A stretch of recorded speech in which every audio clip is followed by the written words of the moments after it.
Most of the content that you see online today about cold email is very positive and practical and about how to make money, essentially. However, there's a darker side that people don't really talk about. It's not because it isn't widely known, like everyone in the space mostly knows about it. They just don't want their businesses to be associated with it, so they don't talk about it. But if you are looking to get into the space, I think it's best to go in with eyes wide open. Let's get into it. So the first and potentially most obvious thing is brand damage. Like, you're sending unsolicited emails to people. They didn't ask for these emails.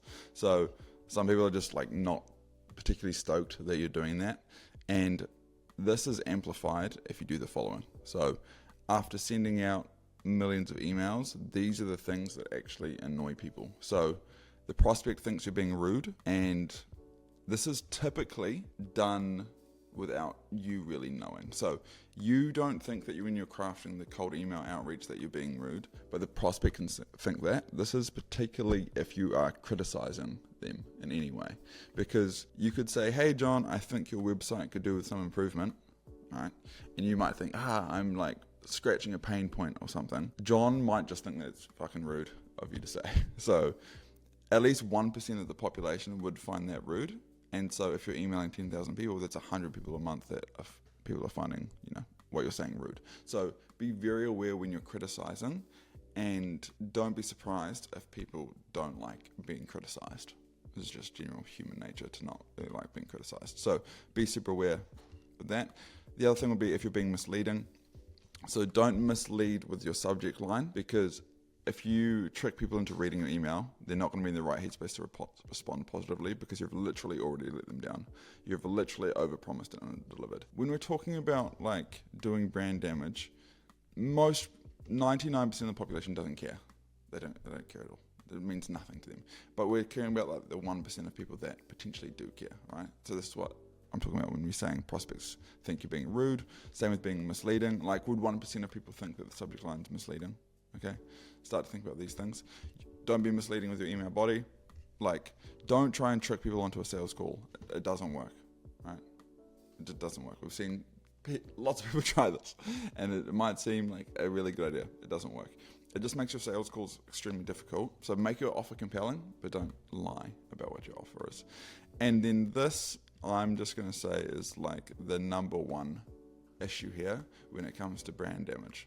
Pretty much all issues will stem from this one thing, and this is that you've emailed them too much. Like, you'll almost never do any damage on your first or second email. Like, no one cares about getting 1 or 2 emails. But if you send them 5 emails, or they try and unsubscribe and you still email them, like, yeah, now they're going to be annoyed at you. So we tend to stick to a 2-step email sequence for this exact reason, right? We're doing outreach on the behalf of other people, and so we care about their brand because we don't want to be responsible for any issues, right? So we tend to keep our sequences really short, because that pretty much stems all of these issues, right? You can email the wrong person. You email Stacey and you call them John. If you only send them like 1 email, like, they don't care. If you've sent them 15 emails calling them the wrong name, like, you're going to cause some issues, right?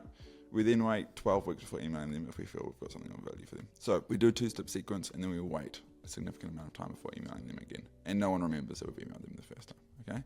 So these are the 3 things that I would say to watch out for, to make sure that you don't do any brand damage when you're doing cold email outreach, because again, you're sending unsolicited emails to people. Some people are not stoked with that, okay? Legal issues.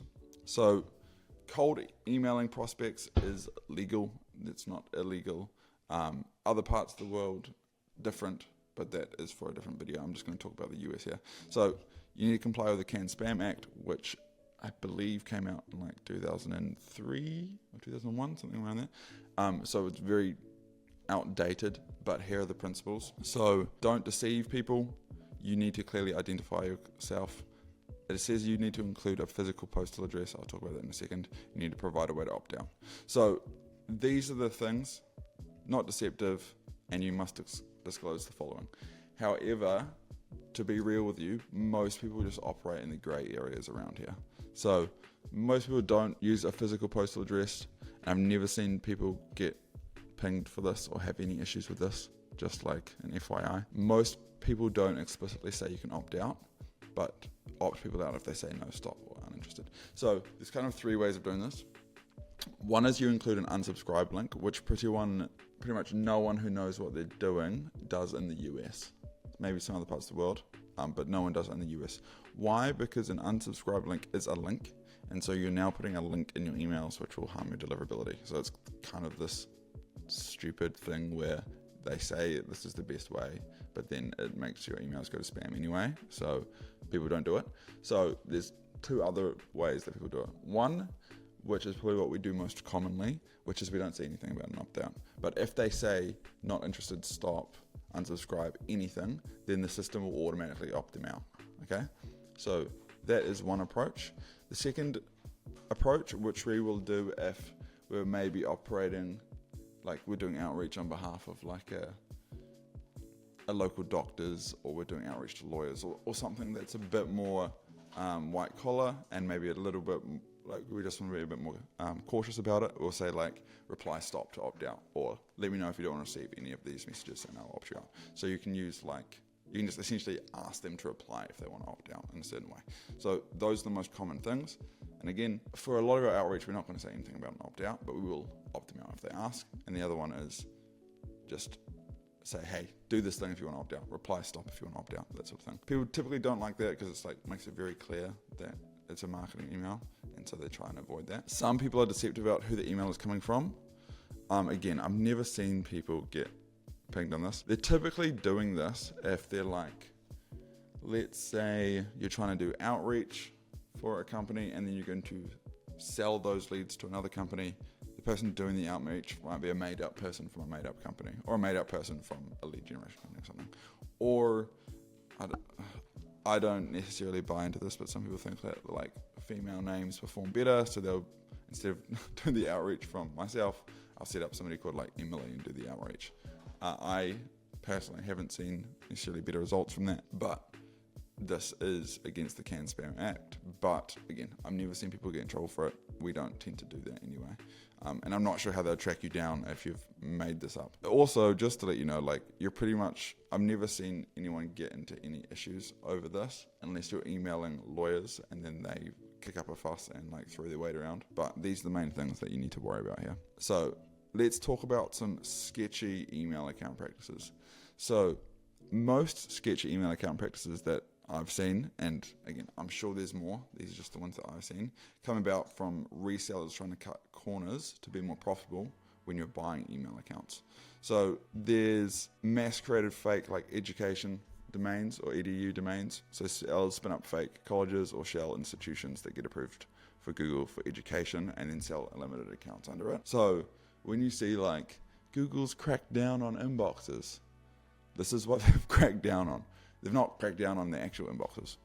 They've cracked down on these like shady fake ones, essentially. So yeah, good that they've cracked down. And then the other common one is the non-profit ones. So sellers register fake charities or non-profits to get free or discounted workspace licenses and then sell these. Right? These are the ones that they're shutting down. So if your reseller's been hit from like Google domains, Google shutdowns, then you can, it's because they're doing some sketchy things on the back end and not telling you about it. That's what's happening there. So these are the sketchy account practices, and these are the most common ones that I've seen. I'm sure there's heaps more, and I haven't gone down the Outlook rabbit hole, but I'm sure, again, there's heaps more down there. Sketchy data collection practices. So this is, again, one that no one talks about, but it's because they don't really want to know. They don't really want to know how the sausage is made. I would say that the most common thing here is that people for the last, 4 years have been using third-party tools to extract data from applications like Apollo, right? We're using something like Export Apollo, right? And we talk about Export Apollo on this channel, right? And I'm assuming it's currently down. It's been up and down all the time at the moment, yeah. It's currently down because Apollo's now cracking down on people stealing their data, essentially. But there's always going to be other tools popping up, and essentially that is probably going to be where most people in the space are going to operate. Is they're going to operate in some sort of third-party tool that's going to take data from these applications like Apollo, which is, again, how they get their data. I mean, they're a very large company, so perhaps they're following really good practices, but we'll see. we'll see. This pretty much happens with every data provider. You can just go to Fiverr and pay someone a fraction of the price to scrape this for you. So if you've, like I was just looking at data for a solar client, so we're looking at like commercial property and I want to find the owners. There's a company called CoStar, which has good data collection on this. And then I can go to someone on Fiverr and say, hey, can you scrape a list for me on CoStar? Because I'm not going to buy their annual plan to do this email outreach, right? So sketchy data collection practices, right? It's a thing, for sure. These companies know it, but they seem to get enough corporate companies out there that want to stomach the high fees that they still make money. Like Apollo knows that, but there's still like enough white collar corporate companies out there that'll pay their ridiculously expensive like annual plans, or like Zoom Info, really expensive annual plans, that they're fine with that, even though they've got people on the back end that are scraping their data. Yeah, so if you've seen the recent Apollo crackdowns, they're pushing harder by changing the back end every few days. We'll see what happens there. I've also heard about backfilling lists. So this is not something that I've seen, but I've heard other people talk about it. So when you ask for like 100,000 leads from like a provider, and they can only pull 70, they'll just like fill up the remaining 30K with leads outside your ICP, just so they can still charge you for the 100K.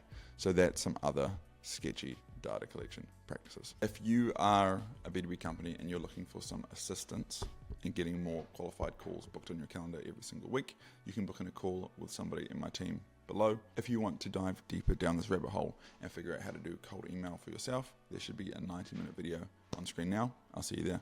Peace.